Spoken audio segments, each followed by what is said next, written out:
Hello everyone, this is zero chemistry. I hope आपकी तैयारी बढ़िया चल रही होगी। हम लोग यहाँ पर पेपर सॉल्व कर रहे थे आपके उत्तराखंड बंदरों के जो प्रीवियस ईयर पेपर थे। 22 जुलाई 2021 शिफ्ट 1 का पेपर हम यहाँ पर सॉल्व कर रहे थे। इसलिए इससे पिछले वाले लेक्चर में हमने इसका फर्स्ट पार्ट कंप्लीट कर लिया था। आज यहाँ पर इस वाले पेपर को पूरा कर लेंगे। तो आज के लिए क्वेश्चन सबसे पहले क्या आने वाला है हमारे पास, देखो। क्वेश्चन नंबर 51 हमसे कहता है, what is the organic pollutant that binds to haemoglobin to form carboxy haemoglobin, यानी कि यहाँ पर कौन सा कार्बनिक क्या है, प्रदूषक है जो कार्बोक्सी हीमोग्लोबिन बनाने के लिए हीमोग्लोबिन से यहाँ पर बंध जाता है। और यहाँ पर हमने कहा था कि अगर हीमोग्लोबिन को क्या मिल जाए, यहाँ पर कार्बन मोनोऑक्साइड मिल जाए। हीमोग्लोबिन को कार्बन मोनोऑक्साइड अगर मिल जाए तो वो पहले ऑक्सीजन से पहले ही जाकर बाइंड हो जाता है और यहाँ पर क्या कर लेता है, यहाँ पर इंसान की मौत हो जाती है। ऑप्शन नंबर डी यहाँ पर राइट आंसर होने वाला है। नेक्स्ट क्वेश्चन की ओर बढ़ते हैं। नेक्स्ट क्वेश्चन हमसे क्या कह रहा है यहाँ पर, what is the height from the earth surface at which Jio stationery satellite operates. तो आउट ऑफ सिलेबस क्वेश्चन होने वाला है आपके लिए। यहाँ पर भू स्थिर उपग्रह है पृथ्वी की सतह से कितनी ऊंचाई पर संचालित होते हैं। फिर भी जिसको यहाँ पर इंटरेस्टेड हो, यहाँ पर option number D right answer है इसका, देख लेना। नेक्स्ट क्वेश्चन की ओर बढ़ते हैं। What is the common name of C2H6O2। C2H6O2 यानी कि दो कार्बन है हमारे पास, ठीक है, दो कार्बन होंगे और ये बन गया हमारे पास C2H6O2, ठीक है, C2H6O2 बन गया। इसका यहाँ पर क्या नाम पूछ रहा है, वो हमसे सामान्य नाम पूछ रहा है। इसका नाम होता है इथाइलिन ग्लाइकोल। क्या नाम होता है इसका, इथाइलिन ग्लाइकोल होता है, आप लोग देख सकते हैं, ठीक है, इजी नाम है, इथाइलिन ग्लाइकोल हो जाएगा। अगला क्वेश्चन की ओर देखते हैं। अगला क्वेश्चन क्या कह रहा है, विच of the following is a conventional source of energy, यानी कि पारंपरिक स्रोत है ऊर्जा का, कौन सा है इनमें से। तो जिन चीज़ों को हम पहले से यूज करते हुए आ रहे हैं, ठीक है, कॉमनली यूज करते हैं, जैसे हम लकड़ी जलाते हैं, जैसे हम क्या करते हैं यहाँ पर हमारे पास बांध बनाकर पानी वहाँ से हम एनर्जी बनाते हैं। जैसे हम पेट्रोलियम ले रहे हैं तो ये पारंपरिक स्रोत है आपके। ये क्या है, कन्वेंशनल सोर्सेज ऑफ एनर्जी आपके लिए क्या है, ये कन्वेंशनल सोर्सेज ऑफ एनर्जी होने वाले हैं आपके लिए। तो यहाँ पर कौन है, जैसे यहाँ पर ऑप्शन नंबर सी में देखने को मिल रहा होगा, फायरवुड, यानी कि काष्ठ ईंधन जो होता है, फायरवुड है हमारे लिए यहाँ पर कन्वेंशनल सोर्स ऑफ एनर्जी, पारंपरिक स्रोत है ऊर्जा का। बाकी चीज़ें देखो, non conventional sources of energy क्या होती है, जो अल्टरनेटिव सोर्सेज हैं, जो कि अब हमको पता है लकड़ी हमेशा तो यूज़ नहीं कर पाएंगे हम, लकड़ी खत्म हो जाएगी हमारे पास, ठीक है, हम और चीज़ें क्या खत्म हो जाएगी यहाँ पर, जैसे अब पेट्रोलियम खत्म हो जाएगा तो हम अब नई चीज़ों की ओर बढ़ रहे हैं, क्योंकि हमको पॉल्यूशन भी कम करना है, तो हम नई अल्टरनेटिव चीज़ों की ओर बढ़ रहे हैं, जैसे tidal energy, solar energy, wave energy. तो इन सभी हम यहाँ पर सोर्सेज ऑफ एनर्जी से एनर्जी यहाँ से निकालने की कोशिश कर रहे हैं। तो इनको क्या कहा जाता है, इनको कहा जाता है यहाँ पर non conventional sources of energy, ठीक है, हो जाएगा option number C right answer होने वाला है इसका। अगला क्वेश्चन यहाँ पर देखें, pick the water harvesting dam located in Gujarat. तो गुजरात में कौन सा डैम होता है, यहाँ पर सरदार सरोवर बांध है। कौन सा डैम है यहाँ पर, सरदार सरोवर बांध यहाँ पर होने वाला है आपका, क्या है जो यहाँ पर वाटर हार्वेस्टिंग डैम है, कहाँ पर लोकेटेड है, गुजरात में लोकेटेड है। नेक्स्ट क्वेश्चन देखें यहाँ पर क्या कह रहा है, what is the process of growing of different crops on a piece of land in a pre planned succession called. भूमि के एक टुकड़े पर पूर्व नियोजित क्रम में विभिन्न फसलों को उगाने की प्रक्रिया क्या कही जाती है। तो यहाँ पर क्या करना हमको, पूर्व नियोजित क्रम है तो उसको कहा जाता है यहाँ पर क्रॉप रोटेशन। क्रॉप रोटेशन यानी कि पहले कुछ टाइम के लिए एक फसल उगाई, फिर उसके बाद दूसरे टाइप की फसल उगा देनी है, फिर उसके बाद तीसरे टाइप की फसल उगा दो उसमें। तो इसको क्या कहने वाले हैं, इसको क्रॉप रोटेशन यहाँ पर कहने वाले हैं। नेक्स्ट क्वेश्चन की ओर बढ़ते हैं। अगला क्वेश्चन हमसे क्या कह रहा है, who among the following was the first to state the independency of a horizontal and vertical components of a projectile motion in his book dialogue on the two chief systems. तो यहाँ पर out of syllabus question है आपके लिए, अगर किसी को यहाँ पर इसको देखना हो फिर भी, तो क्या है इसका, गैलीलियो गैलीली इसका आंसर है। एनीवन इज इंटरेस्टेड तो वो देख सकता है। नेक्स्ट क्वेश्चन की ओर यहाँ पर बढ़ते हैं, what is the value of 1 calorie of energy. एक कैलोरी ऊर्जा का मान क्या होता है, यहाँ पर ऑप्शन नंबर बी देखने को जो मिलता है हमें, एक कैलोरी ऊर्जा का मान यहाँ पर 4.186 जूल होता है। कितना होता है, 4.186 जूल होता है। इसको आप याद रख लेंगे क्योंकि ये पूछा जा सकता है आपके एग्जाम में, ठीक है, ऑप्शन नंबर बी यहाँ पर राइट आंसर होने वाला है। नेक्स्ट क्वेश्चन देखा जाए यहाँ पर, which of the following materials can not be used to make a lens. Lens बनाना है हमें, तो कौन सी चीज़ का प्रयोग नहीं किया जा सकता यार, जो अपारदर्शी होगा, यानी कि जिसमें से लाइट पास नहीं होगी, ठीक है, लेंस में से लाइट पास हो जाती है, ठीक है। तो यहाँ पर कौन सा, ग्लास में से हमारे पास क्या होता है, ट्रांसपेरेंट होता है ग्लास, वाटर भी ट्रांसपेरेंट होता है, प्लास्टिक भी ट्रांसपेरेंट होता है हमारे पास, ट्रांसपेरेंट प्लास्टिक्स भी होता है हमारे पास, ठीक है। बट जो चिकनी मिट्टी क्ले है वो यहाँ पर ट्रांसपेरेंट नहीं होने वाला है, तो ऑप्शन नंबर ए यहाँ पर राइट आंसर हो जाएगा। इससे हम लेंस नहीं बना सकते हैं। अगला क्वेश्चन देखा जाए यहाँ पर, what is the total resistance of a circuit with an electric lamp of 20 ओम, 20 ओम का इलेक्ट्रिक लैंप है, जिसका मतलब इलेक्ट्रिक लैंप है, उसका रेजिस्टेंस 20 ओम है। And a conductor of 4 ohm resistance, और एक कंडक्टर है उसका रेजिस्टेंस कितना है यहाँ पर 4 ओम है। और कैसे जुड़े हुए हैं, सीरीज में जुड़े हुए हैं। हमको पता है टोटल रेजिस्टेंस पूछ रहा है, तो यहाँ पर टोटल रेजिस्टेंस कैसे निकलता है सीरीज में, तो दोनों को जोड़ दो, ऐड कर दो, 20 + 4 24 हो जाएगा। ऑप्शन नंबर यहाँ पर राइट आंसर हमारे पास हो जाने वाला है। कर लेंगे इस वाले क्वेश्चन को, सिंपल सा क्वेश्चन था। अगला क्वेश्चन देखा जाए, यहाँ पर अगला क्वेश्चन हमसे क्या कह रहा है, what is the coordination number of a cubic close packing structure, out of syllabus question होने वाला आपके लिए, ठीक है। फिर भी जिसको यहाँ पर इंटरेस्ट हो इस क्वेश्चन में, तो यहाँ पर आंसर नंबर 12 यहाँ पर राइट आंसर हो जाएगा। यहाँ पर अगला देखें, which convention was adopted for the protection of ozone layer, तो ओजोन परत के संरक्षण के लिए निम्नलिखित में से कौन सा समझौता अपनाया गया था, तो जो आपके पास ऑप्शन नंबर ए देखने को मिल रहा है आपको, वियना सम्मेलन यानी कि वियना कन्वेंशन। तो वियना कन्वेंशन में क्या किया गया, यहाँ पर ओजोन परत के संरक्षण के लिए यहाँ पर समझौता किया गया था। Option number A right answer हो जाएगा। अगला क्वेश्चन देखें, where is the chir pheasants a globally threatened bird found in India, विश्व स्तर पर संकटग्रस्त पक्षी चीड़ तितर भारत में कहाँ पाया जाता है, तो ये आपका पाया जाता है आपके ग्रेट हिमालयन नेशनल पार्क में। कहाँ पर पाया जाता है, महान हिमालयी राष्ट्रीय उद्यान में पाया जाता है। ऑप्शन नंबर सी यहाँ पर राइट आंसर होने वाला है। यहाँ पर एक और पिछला क्वेश्चन भी आया था, शायद पिछले पेपर में भी एक क्वेश्चन था, एक और था यहाँ पर संकटग्रस्त कोई, ठीक है, तो वो भी यहीं पाया जा रहा था। देख लेना इसको कौन कौन सी चीज़ें यहाँ पाई जाती हैं। अगला क्वेश्चन देखते हैं यहाँ पर, who among the following scientist had discovered the electron, electron की खोज किसने, जे थॉमसन ने की थी, हटाओ इसको। नेक्स्ट क्वेश्चन देखते हैं, which of the following is an example of aquatic ecosystem, aquatic यानी कि जलीय पारितंत्र का उदाहरण कौन सा है, तो जलीय पारितंत्र का उदाहरण वही होगा जहाँ पर जल होगा, जंगल नहीं, ग्रासलैंड नहीं, डेजर्ट नहीं। फिर भी यहाँ पर अब बात करें तो अगर जंगल देख रहे होंगे तुम लोग तो तुम बोलोगे जंगल में तो नदी भी आती है, बट यहाँ पर नदी से मतलब नहीं है इसका।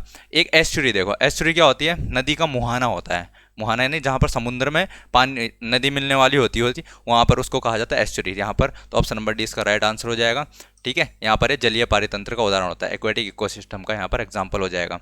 अगला क्वेश्चन यहाँ पर देखें, which among the following instrument measure the electric current in an electric circuit, निम्नलिखित में से कौन सा उपकरण विद्युत परिपथ में विद्युत धारा को मापता है, तो विद्युत धारा को मापने वाले को क्या कहा जाता है, एमीटर कहा जाता है। एमीटर कहा जाता है, क्या कहा जाता है, एमीटर कहा जाता है किसे, जो विद्युत परिपथ में विद्युत धारा को मापता है, इलेक्ट्रिक करंट को मापता है, ठीक है, उसको एमीटर कहा जाता है।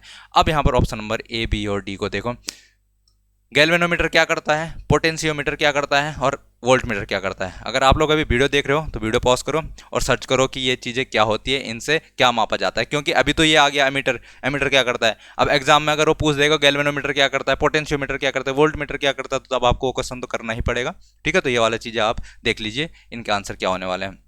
नेक्स्ट क्वेश्चन देखते हैं यहाँ पर, टोलन रिएजेंट कंटेन, टोलन अभिकर्मक में क्या होता है, तो आउट ऑफ सिलेबस क्वेश्चन है, फिर भी जिसको यहाँ पर इंटरेस्टेड हो ऑप्शन नंबर यहाँ पर राइट आंसर हो जाएगा। अगला क्वेश्चन देखा जाए यहाँ पर, which among the below ranges of sound can be use for breaking small kidney stones, जो किडनी में स्टोन्स होते हैं उसके लिए कौन से यहाँ पर ध्वनि का प्रयोग किया जाता है, सुपरसोनिक, सबसोनिक, अल्ट्रासोनिक या इंफ्रासोनिक। तो आपको ऑप्शन नंबर सी में देखने को मिलता है अल्ट्रासोनिक प्राध्वनिक तरंगे जो होती हैं यहाँ पर, इनका यूज किया जाता है जो किडनी में स्टोन होते हैं उनको तोड़ने के लिए। कर लेंगे इस वाले क्वेश्चन को। अगला क्वेश्चन देखा जाए, अगला क्वेश्चन क्या कह रहा है, देखो, Tehri hydro electric power plant कहाँ है, उत्तराखंड में, कहाँ है, उत्तराखंड में। कर लेंगे इसको।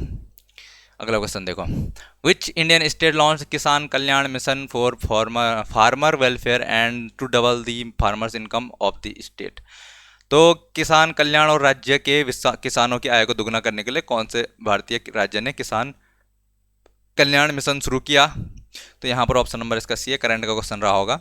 कर लेना इसको। नेक्स्ट क्वेश्चन की ओर बढ़ते हैं, फोर्सेज ऑलवेज अकर, जो बल होते हैं वो हमेशा उत्पन्न होते हैं, कैसे, in odd numbers, in single number, in pairs, in small magnitude.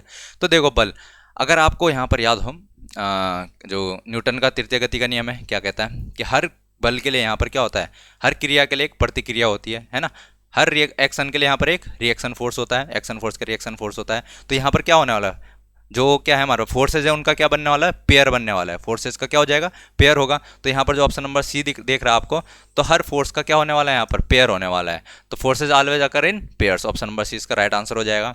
Next question देखते हैं यहाँ पर, which is the low pressure region created while sound travels through air, तो ध्वनि जब वायु के माध्यम से यात्रा करती है तो उस समय बनने वाला निम्न दाब क्षेत्र क्या होता है।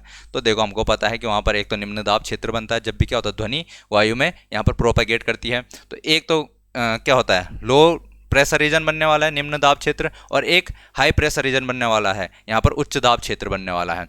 तो जो यहाँ पर लो प्रेशर रीजन होता है उसको रेयरफैक्शन रीजन कहते हैं। क्या कहते हैं? रेयरफैक्शन। तो यहाँ पर हमसे पूछा गया है लो प्रेशर रीजन, तो यहाँ पर रेयरफैक्शन रीजन हो जाएगा। अगर हमसे पूछा जाता यहाँ पर हाई प्रेशर रीजन, तो उसको कहा जाता है यहाँ पर कंप्रेशन रीजन, संपीड़न क्षेत्र कहा जाता है। तो अभी हमको यहाँ पर लो यहाँ पर प्रेशर रीजन पूछा गया है, तो यहाँ पर आपका option number D right answer हो जाएगा। ये वाला क्वेश्चन आपसे पिछले पेपरों में पूछा गया था। नेक्स्ट क्वेश्चन की ओर बढ़ते हैं। What is the refractive index of a liquid if a magnesium, क्या है, magician makes a glass lens with n equal to 1.47 disappear in a trough of liquid. यहाँ पर क्या बात हो रही है? एक तरल का अपवर्तनांक क्या है यदि एक जादूगर n इक्वल टू 1.47 वाले कांच के एक लेंस को तरल के एक कुंड में गायब कर देते। तो हमको पता है क्या, यहाँ पर जब n इक्वल टू 1.47 होगा तो इसके लिए भी अपवर्तनांक क्या होने वाला है? 1.47 होने वाला है। तभी जाकर क्या होगा, वो चीज़ उसमें गायब हो जाएगी। ठीक है, ये अगर जिनका अपवर्तनांक सेम होता है तभी जाकर दोनों चीज़ें क्या हो सकती है, यहाँ पर गायब हो सकती है। तो ऑप्शन नंबर इसका यहाँ पर क्या होने वाला है? सी होने वाला है। नेक्स्ट क्वेश्चन की ओर बढ़ते हैं। The buffering action of acidic buffer is maximum when its pH is equal to. अम्लीय उभय प्रतिरोध की बफर, देखो उभय प्रतिरोध इसको छोड़ो, इंग्लिश में छोड़ो, हिंदी में छोड़ो, इंग्लिश में देखो। The buffering action of acidic buffer is maximum, maximum होने वाला है क्या यहाँ पर? Buffering action. बफरिंग एक्शन का मतलब क्या होता है यहाँ पर? बफर विलियन कौन सा होता है? अगर हम उसमें क्या एसिड डालें तो भी वो अपना पीएच चेंज ना करे आसानी से, और चाहे उसमें हम क्या डालें, बेस डालें, तो भी वो अपना क्या ना करें, यहाँ पर पीएच चेंज ना करे। तो एसिड और बेस मिलाने पर अगर वो आसानी से अपना पीएच चेंज नहीं करता तो हम ऐसे सॉल्यूशन को कहते हैं क्या, ये कैसा सॉल्यूशन है? बफर सॉल्यूशन है।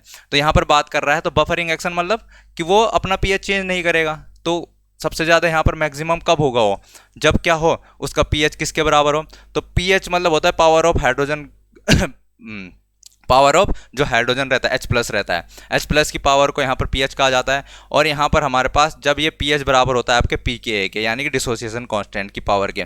डिसोसिएशन का मतलब कितने ज़्यादा डिसोसिएट हो पा रही है वो चीज़ें, कोई चीज़ यहाँ पर कितने ज़्यादा डिसोसिएट होती है उसको उसका डिसोसिएशन कहा जाता है, डिसोसिएशन कांस्टेंट से शो करते हैं यहाँ पर। तो पावर को pKa से बता देते हैं उसके। तो जब यहाँ पर pH बराबर हो जाता है आपके pKa के, तो यहाँ पर हम कहेंगे उस टाइम पे क्या होगा, उसका मैक्सिमम होता है क्या, यहाँ पर बफरिंग एक्शन। किसी एसिडिक बफर का बफरिंग एक्शन तब मैक्सिमम होता है जब उसका pH उसके pKa के बराबर यहाँ पर होता है। ऑप्शन नंबर सी इसका राइट आंसर हो जाएगा।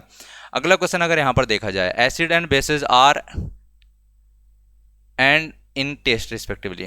ठीक है, यहाँ पर डेड डैश रहा होगा, यहाँ पर डेड डैश होगा। ठीक है, तो जो एसिड होते हैं वो खट्टे होते हैं और जो बेसेस होती हैं वो कैसे होती है, कड़वे होते हैं। ऑप्शन नंबर यहाँ पर राइट आंसर हो जाएगा। ऑप्शन नंबर ये राइट आंसर कर लेंगे यहाँ पर। नेक्स्ट क्वेश्चन की ओर बढ़ते हैं। The pH value of zero indicates, जो pH वैल्यू जीरो होती है, शून्य pH मान किस चीज़ को यहाँ पर प्रदर्शित करता है, तो आपका बताता है स्ट्रॉन्ग एसिड को, प्रबल अम्ल। स्ट्रॉन्ग एसिड को शो करता है आपका यहाँ पर 0 pH, और यहाँ पर 14 pH किसको शो करता है, ये वाला क्वेश्चन हमारा पहले आ चुका है, तो आप लोग इसको भी कर सकते हैं। नेक्स्ट क्वेश्चन की ओर बढ़ते हैं। Who authored the familiar book title book of Indian birds. तो बुक ऑफ इंडियन बर्ड्स नामक परिचित पुस्तक के लेखक कौन है? सबको पता है यहाँ पर कौन लेखक है इनका। ऑप्शन नंबर बी यहाँ पर राइट आंसर आएगा, डॉक्टर सलीम मोइजुद्दीन अब्दुल अली। यहाँ पर कौन है? डॉक्टर सलीम मोइजुद्दीन अब्दुल अली जो है, इन्होंने बुक लिखी है बुक ऑफ इंडियन बर्ड्स। ठीक है, ऑप्शन नंबर बी इसका राइट आंसर हो जाने वाला है। अगला क्वेश्चन देखो, where is Khirganga national park located. Khirganga राष्ट्रीय उद्यान कहाँ स्थित है? तो ये आपका स्थित है हिमाचल प्रदेश में। कहाँ स्थित है? हिमाचल प्रदेश में स्थित है। कर लेंगे इस वाले क्वेश्चन को भी। अगला क्वेश्चन देखा जाए यहाँ पर, pick the bird sanctuary located in Andhra Pradesh. Andhra Pradesh में यहाँ पर कौन सा पक्षी अभ्यारण्य है? तो आपका है यहाँ पर पुलिकट झील पक्षी अभ्यारण्य। पुलिकट लेक बर्ड सेंचुरी आपका सिचुएटेड है, यहाँ पर आपका लोकेटेड है कहाँ पर? आंध्र प्रदेश में। ऑप्शन नंबर सी कर लेंगे आप, इसका राइट आंसर हो जाएगा। नेक्स्ट क्वेश्चन देखा जाए यहाँ पर, What are the forces for which the work done is independent of the path called। यहाँ पर वे बल जिनके लिए किया गया जो कार्य होता है वो पथ से स्वतंत्र होता है, जो उसका पाथ है उस पर डिपेंड ही नहीं कर रहा है। इस तरीके के जो फोर्सेज होते हैं उनको कहा जाता है कंजर्वेटिव फोर्सेज। क्या कहा जाता है? कंजर्वेटिव फोर्सेज कहा जाता है, जिनका क्या होता है यहाँ पर, ये पथ पर डिपेंड नहीं करता, जो किया गया कार्य होता है उनके द्वारा। Option number A right answer हो जाएगा। नेक्स्ट क्वेश्चन देखा जाए यहाँ पर, which of the following is a biosphere reserve. और आपने बायोस्फीयर रिजर्व में हमेशा कभी ना कभी तो आपने नंदा देवी का नाम सुना ही होगा, नंदा देवी बायोस्फीयर रिजर्व का नाम सुना होगा, तो ऑप्शन नंबर डी यहाँ पर राइट आंसर हो जाने वाला है। एक जयमंडनिका यानी कि बायोस्फीयर रिजर्व है, कौन है? Nanda Devi biosphere reserve. Next question की ओर बढ़ते हैं, the vertical columns of Mendeleev's periodic table are known as. तो मेंडलीव की जो पीरियोडिक टेबल थी, आपने अगर पीरियोडिक टेबल पढ़ी हो थोड़ी बहुत तो उसमें आपको पता होगा यहाँ पर जो इस तरीके के क्या रहते हैं, यहाँ पर लंबवत स्तंभ हैं, ये स्तंभ आपने देखे होंगे इस तरीके से, मॉडर्न पीरियोडिक टेबल में भी देखे हो चाहे, तो उसमें भी वही चीज़ कहा जाता है इनको। तो इनको क्या कहा जाता है यहाँ पर? इनको कहा जाता है ग्रुप्स। क्या है ये? ग्रुप्स। ऑप्शन नंबर बी यहाँ पर राइट आंसर हो जाएगा। नेक्स्ट क्वेश्चन देखा जाए यहाँ पर, what is the Montreal protocol about. तो मॉन्ट्रियल प्रोटोकॉल किस चीज़ के बारे में था? तो मॉन्ट्रियल प्रोटोकॉल था आपके पास यहाँ पर substances that deplete the ozone layer, वे पदार्थ जो ओजोन परत को नष्ट करते हैं, इस चीज़ के बारे में था। कौन था यहाँ पर? Montreal protocol. तो मॉन्ट्रियल प्रोटोकॉल किसकी चीज़ के बारे में था? Substances that deplete the ozone layer. Option number D यहाँ पर राइट आंसर हो जाएगा। अगला क्वेश्चन यहाँ पर देखा जाए, विच among the following is called select lime. Select lime यानी कि बुझा चुना किसे कहा जाता है? बुझा चुना किसे कहा जाता है? आई थिंक ये चीज़ आपको पता होगी, आपने काफ़ी बार ये पढ़ चुके होंगे इसको। तो कैल्शियम हाइड्रोक्साइड को कहा जाता है यहाँ पर बुझा हुआ चूना यानी कि सेलेक्ट लाइम। अब आपके लिए यहाँ पर क्वेश्चन आता है यहाँ पर कौन सा यहाँ पर क्विक लाइम किसे कहा जाता है? क्विक लाइम किसे कहा जाता है? यहाँ पर सोडा लाइम किसे कहा जाता है? तो ये दोनों चीज़ें आपने करनी है। अभी हमने यहाँ पर सेलेक्ट लाइम पढ़ लिया है, क्विक लाइम आपके लिए छोड़ता हूँ, और यहाँ पर सोडा लाइम भी आपको बताना है कि किस चीज़ को यहाँ पर कहा जाता है। नेक्स्ट क्वेश्चन की ओर बढ़ते हैं। नेक्स्ट क्वेश्चन हमसे क्या कह रहा है, what is the motion of the object called when it follows a circular path at constant speed. स्थिर गति में वृत्ताकार पथ का अनुसरण करने पर वस्तु की गति को क्या कहा जाता है? यहाँ पर कांस्टेंट स्पीड की बात कर ली उसने, तो यूनिफॉर्म हो जाएगा। यूनिफॉर्म कहाँ? यूनिफॉर्म मोशन हो जाएगा। और कैसा है? सर्कुलर पाथ पे कर रहा है, तो यूनिफॉर्म सर्कुलर मोशन हो जाएगा। ऑप्शन नंबर क्या हो जाएगा यहाँ पर? डी राइट आंसर हो जाएगा। कर लेंगे इस वाले क्वेश्चन को भी। अगला क्वेश्चन देखते हैं, which of the following vegetation propagules is used in cultivating banana. केले की खेती में निम्नलिखित में से किस कायिक प्रवर्ध्य का उपयोग किया जाता है? अभी क्या होता है ये आप लोग देख लेना क्या ठीक है। ये यहाँ पर ये कायिक प्रवर्ध्य क्या बोल रहे हैं, वेजिटेटिव प्रोपेग्यूल्स क्या होता है ये देख लेना आप। इसका आंसर नंबर कौन सा है? डी यहाँ पर राइट आंसर होने वाला है। मैंने इसके बारे में ज़्यादा स्टडी करी नहीं है। ऑप्शन नंबर डी वैसे इसका राइट आंसर है। नेक्स्ट क्वेश्चन की ओर बढ़ते हैं यहाँ पर, where is Kaziranga national park located. Kaziranga राष्ट्रीय उद्यान कहाँ स्थित है? तो काजीरंगा अभी तक ये आपको तो याद हो गई है, कई बार आप पढ़ चुके होंगे इसको कि असम में होता है। ठीक है, नेक्स्ट क्वेश्चन की ओर बढ़ते हैं, The branch of biology that deals with techniques for information storage, distribution and analysis to support multiple areas of scientific research, including biomedicine, is called biomedicine, जो प्राकृतिक औषधि होती है सहित वैज्ञानिक अनुसंधान के कई क्षेत्रों का समर्थन करने के लिए सूचना भंडारण, वितरण और विश्लेषण के लिए तकनीकों से संबंधित जीव विज्ञान की शाखा को क्या कहा जाता है? तो इसको कहा जाता है बायो इन्फॉर्मेटिक्स यानी कि जैव सूचनिकी। यहाँ पर ऑप्शन नंबर सी इसका राइट आंसर हो जाएगा। नेक्स्ट क्वेश्चन की ओर बढ़ते हैं, which type of muscle is found in the alimentary canal. आहार नाल जो होती है उसमें किस प्रकार की पेशी पाई जाती है? आहार नाल यानी कि मुंह से लेकर यहाँ तक आपके पेट तक जो आहार पूरा का पूरा यहाँ पर आहार नाल होता है, ठीक है ना। तो वहाँ पर किस तरीके की पेशी पाई जाती है? तो आप यहाँ पर अपने जीभ लगाना अपने जरा मुंह के अंदर, किस तरीके से आपको सॉफ्ट दिखता है, मतलब लगता है, फील होता है, तो यानी कि स्मूथ फील हो रहा है आपको। तो स्मूथ मसल्स, कैसे मसल्स होते हैं यहाँ पर? स्मूथ मसल होते हैं, चिकनी पेशी होती है। ऑप्शन नंबर सी इसका क्या होने वाला है? यहाँ पर राइट आंसर होने वाला है।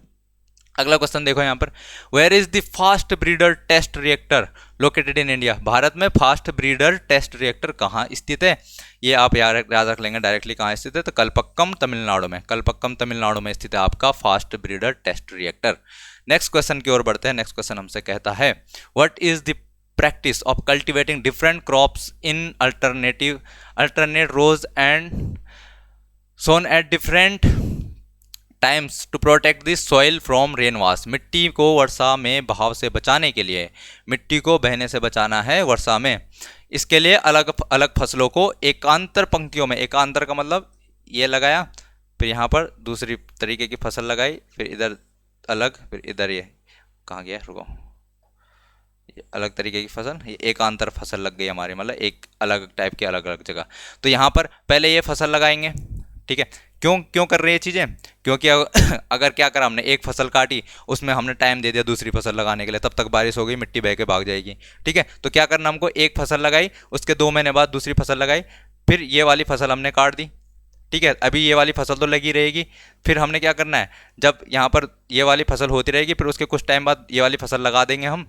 तो दो टाइप की फसलें लगा रखी है, एक को काटेंगे एक को लगाए रखेंगे, फिर एक को काटेंगे दूसरे को लगाए रखेंगे, तो उस टाइम पे यहाँ पर फसल लगी रहेगी तो मिट्टी बहने से बची रहेगी। तो इस तरीके के जो यहाँ पर क्या करते हैं हम फसलें लगाते हैं, इस प्रथा को क्या कहते हैं हम, तो इसको कहते हैं हम यहाँ पर इंटरक्रॉपिंग। क्या कहा जाता है, अंतर्रासस्थन। यार इंटरक्रॉपिंग पढ़ लो, हिंदी बड़ी कठिन है इसके लिए। ठीक है, नेक्स्ट क्वेश्चन की ओर बढ़ते हैं। नेक्स्ट क्वेश्चन हमसे क्या कह रहा है, the bond formed by the sharing of electron pairs between atom is, तो इलेक्ट्रॉन की शेयरिंग से बनने वाला बॉन्ड सबको पता है क्या कहलाता है, सहसंयोजक बंध कहलाता है, कोवेलेंट बॉन्ड कहलाता है। शेयरिंग ऑफ इलेक्ट्रॉन से बनने वाला बॉन्ड कोवेलेंट बॉन्ड, यानी कि यहाँ पर सहसंयोजक आबंध आपका सही आंसर हो जाएगा। अगला क्वेश्चन देखा जाए यहाँ पर क्या कहता है आपसे। अगला क्वेश्चन आपसे कहता है विच of the following organelles is rich in hydrolytic enzyme. Hydrolytic enzymes में ये बहुत अमीर है, रिच है, बहुत ज़्यादा मात्रा में इसके पास। Hydrolase, lipase, protease, carbohydrase, optimally active at the acidic pH. तो निम्नलिखित में से कौन सा कोशिकांग है जिसका अम्लीय पीएच पर बेहतर रूप से सक्रिय जल अपघटनी एंजाइम से समृद्ध होता है। जो हाइड्रोलेज, कौन कौन से ये एंजाइम कौन है, हाइड्रोलेजिस, अबे क्या लिखा हुआ है इंग्लिश में पढ़ा, हाइड्रोलेज, लाइपेज, प्रोटेज और कार्बोहाइड्रेज। तो इनसे ये क्या होता है यहाँ पर समृद्ध है, इसके बाद बहुत मात्रा में चीज़ें। तो कौन है वो, यहाँ पर लाइसोसोम है। लाइसोसोम के पास ये सब चीज़ें अच्छी मात्रा में होती हैं और ये क्या करता है, अम्लीय पीएच पर बेहतर रूप से कार्य करता है। ऑप्शन नंबर ए इसका राइट आंसर हो जाएगा।